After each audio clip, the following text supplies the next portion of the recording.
ഈ കാലം ചെയ്ത ചതി എന്താണെന്നറിയോ? നമ്മളൊക്കെ വല്ലാണ്ട് വലുതായി പോയിരിക്കുന്നു.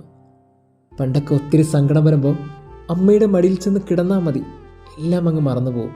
അപ്പൻ്റെ കൈ പിടിച്ചാൽ മതി, വല്ലാണ്ട് ധൈര്യം തോന്നും. എന്നാൽ ഇന്നങ്ങനെയല്ല. അവരവരുടെ സങ്കടങ്ങളൊക്കെ നമ്മളോടാണ് പറഞ്ഞുകൊണ്ടിരിക്കുന്നത്. നമ്മൾ ആരോട് പറയുന്നു? നമ്മുടെ സങ്കടങ്ങളൊക്കെ ഉള്ളിലൊതുക്കാൻ നമ്മൾ പഠിച്ചുപോയി. ഒത്തിരി വലുതായിപ്പോയി അല്ലേ? എന്നാൽ ഈ കാലം നൽകിയ അനുഗ്രഹം എന്താണെന്നറിയോ? രക്തബന്ധങ്ങളെക്കാളും ചില കർമ്മബന്ധങ്ങൾ നൽകി. നമ്മൾ കണ്ടുമുട്ടിയ ചില നല്ല മനുഷ്യരെ നൽകി. അവരൊക്കെ കയ്യെത്താ ദൂരത്തുണ്ട്. നമ്മൾ അവരെയൊക്കെ മാറ്റി നിർത്തുന്നുണ്ട്, അല്ലെങ്കിൽ ഗൗനിക്കാൻ നടന്നു പോകുന്നുണ്ട്. എനിക്ക് തോന്നുന്നു അവരെയൊക്കെ ചേർത്ത് പിടിച്ചാൽ ചില കാലത്തിൻ്റെ മുറിവുകൾ പോലും സൗഖ്യപ്പെടും, ചില കണ്ണീര് പോലും സന്തോഷമാകും. ഒന്നും കാലം കൊണ്ട് പകരക്കാരെ നൽകാതിരിക്കില്ലല്ലോ. കാലം എല്ലാത്തിനും പകരക്കാരെ നൽകും.